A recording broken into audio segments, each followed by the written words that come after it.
let's hop into it. I put on my glasses. It's super serious. I'm really excited to unveil this brand new document that you see behind you here. I'm going to move and shift a little bit so you could see it. However, these are all going to be available on our website. So quick updates for our channel here. Thank you for hitting subscribe to the official Educator Aid Incorporated YouTube channel. Our handle's at Love Learning You. If you're just catching this on the fly, let's hop into it. I have an honest mistake I have to share as an entrepreneur. Okay. I have been running my consulting firm for 7 years. This whole time, we have been a very referral-based business, and we work with a number of strategic partners. We typically have 2 to 3 year long contracts with organizations. We have just started branching into the more individual business to consumer type sales, and this has been an ongoing 3-4 year journey of researching, vetting agencies, all of those things of how do we go to market with some of our digital products that my team and I have been building for years. One of those main frameworks that many of our tools, our inventories, our data tools, everything are built off of, and courses are the Cultural Capacity Framework. So it's also the name of our monthly featured voices episodes, because learning through story helps us expand that knowledge. So what am I sharing right here? And maybe we'll do chapters in this video or go back, but what is the juicy update that I'm sharing about the mistake I made as an entrepreneur? It is, I was finally so frustrated. Yes, we are at, I think, 95 subscribers here on YouTube. And I've had this channel a little over a year, I think. I was feeling frustrated with continuing to put out high value content, really wanting to serve the people who are wanting these resources and are coming to YouTube, and also struggling to understand the algorithms, how they constantly change. My sister, who serves as our VP of Innovation and Marketing, has done extensive work and research, not only vetting systems, processes, and us trying different things. We are realizing that it is really more about the long, patient game. So what I have to share with you is this.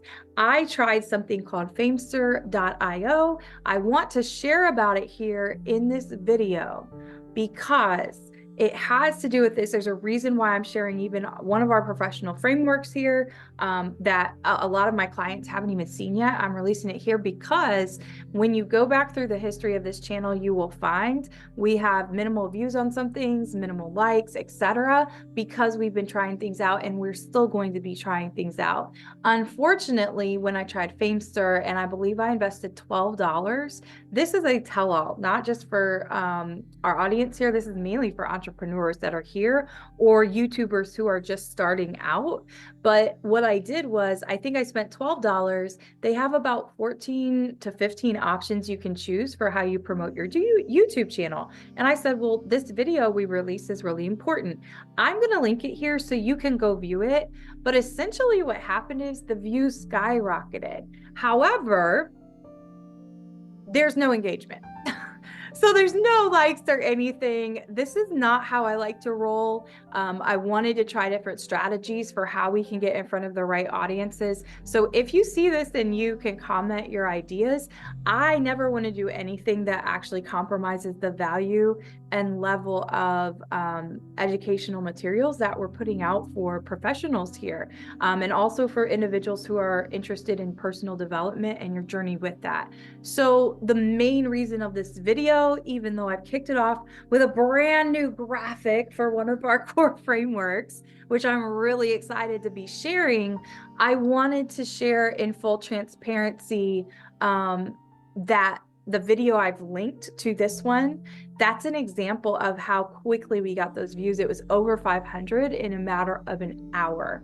Again, it was $12. I don't know that this is good practice. I looked up things on Scam Advisor and they were fine, but then I saw conflicting responses. So did my sister, who has dealt more with the marketing end of things for us. But as an entrepreneur, yes, I got a little overzealous.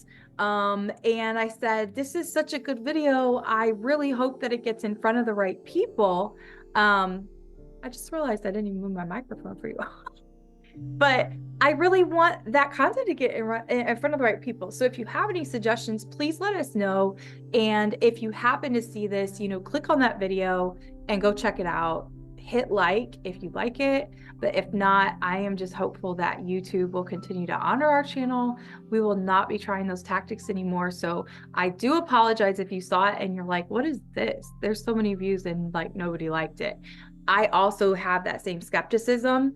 And again, trying something that I saw that other YouTubers and entrepreneurs had recommended on numerous channels here. However, I am not willing to compromise the integrity of our channel content because it got us a few hundred more views. So I wanted to put that out there. I wanted to name the system that I used the one time on one video and let y'all know we're not going to be taking that approach. So I hope you roll with us. I hope you appreciate the integrity of us sharing how our journey has been.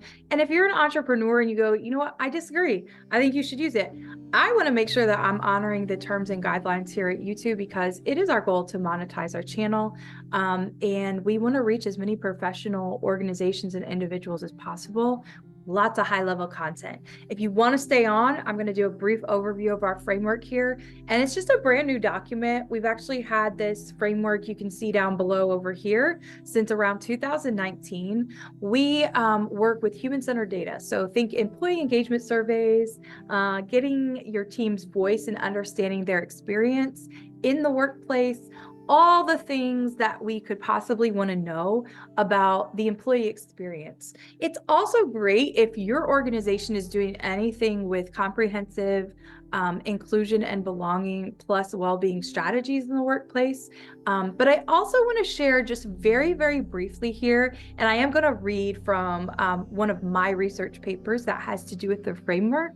I want to share with you all just a very broad overview so you understand the heart and soul behind cultural capacity and everything that drives us. Why I even named the framework that is because it's ongoing. So even the graphic and wrong way, how I designed it back here, these are the process we follow, whether it's designing our individual programs, which are online courses, etc., or group coaching models, whatever we're doing with an organization. And we work with nonprofits, K-12 schools, as well as corporations, mid-sized corporations of about, 500 to 1,000 employees or so.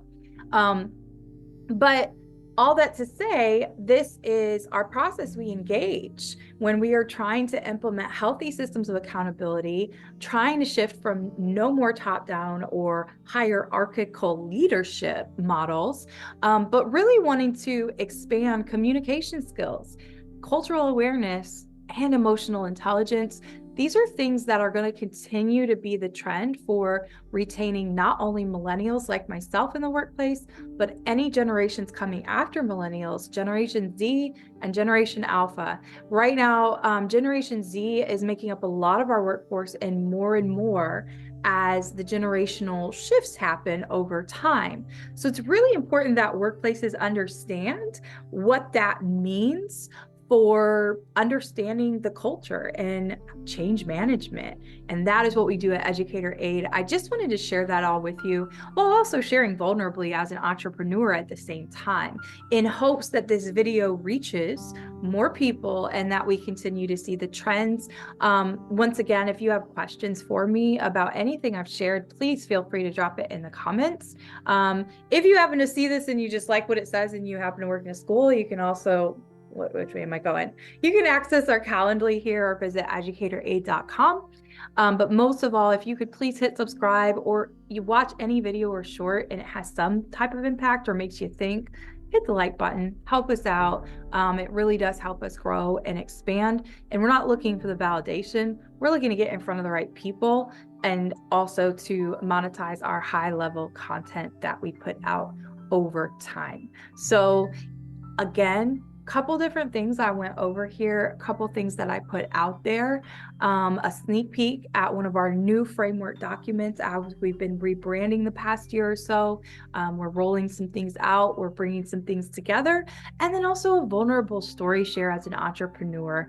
Again, if you have suggestions or comments, or you've experienced anything with Famester, again, I saw numerous people commenting about it on other posts and other videos about growing your channel. And this is just an honest question. I'm in the research world. I work in schools, like I said, as well as government organizations, nonprofits, corporate, etc. Been doing this work for a long time. So digital space and even growing a channel are pretty new things for me. So our team will take any tips and tricks you have for how that looks. And I can bet one of the feedbacks will be your videos are too long and you're too wordy, because it is something I'm working on too. So I put all that out there in vulnerability.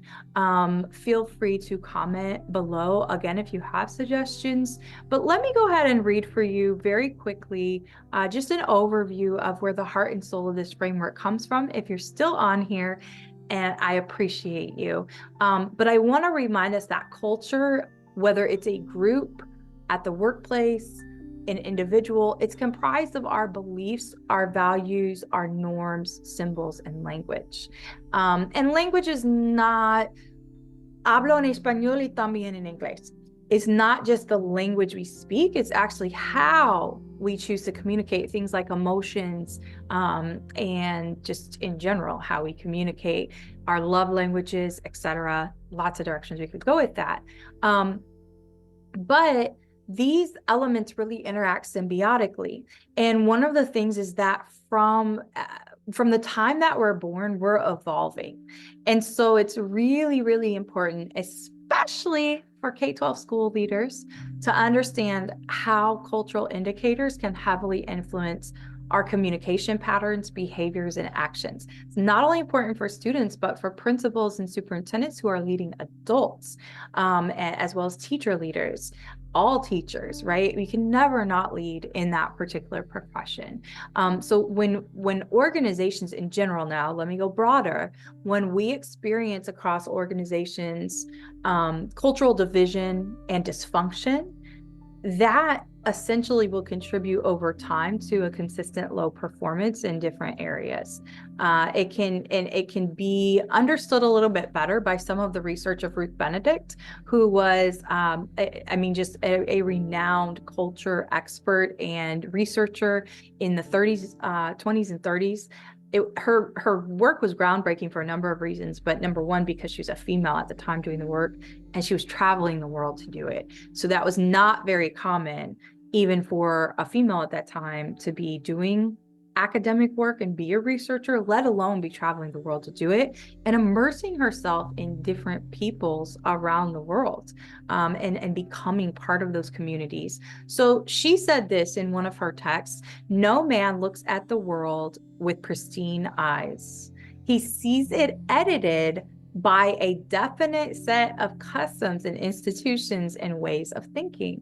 Even in his philosophical probings, he cannot go behind these stereotypes. His very concept, so the true and the false, will still have reference to his particular traditional customs. So what that means is, in the workplace, we are all kind of vying, even if it's subconscious, for our identity to be accepted and to also know that we belong. And as leaders, if you're a leader in an organization or a manager, etc., you essentially evaluate people, if that's your role, and your decision maker. We often are racking our brains as to why employees lack confidence, they are disengaged, maybe they demonstrate a lack of respect for colleagues, or they maybe stay focused on problems instead of being solutions oriented. But sometimes we might even have a lack of, like, Maslow's hierarchy of needs, for example, right? There might be even a lack of love or belonging in relation to that bigger community in the workplace. But I wanted to put that out there so you all have a researcher frame of reference and someone that I've studied their work closely, and bring it full circle. A lot of her work was about understanding perceptions and the institutions that drive them. And that is kind of why I started the video the way I did, was saying, hey, essentially YouTube is a large organization.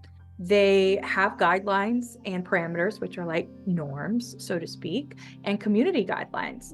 And I want to be sure that we're upholding those as a team, no matter where we're at. So I've linked the other video that I spoke about. It is one of my favorites I've done personally. Was very excited to share it and get in front of the right people. But looking at it now, I see that that is not in line with me and my team's values. So just want to take ownership as a CEO, but also just give you all some tidbits if you're an entrepreneur or YouTuber, and seek the advice of you all too, while sharing something that's near and dear to me and my team's heart. All right, hope you enjoyed this video. As always, we appreciate you, and I hope that you all can honor my integrity here. Take care. Let's continue to get compassionately curious, by the way. All right, see you all soon.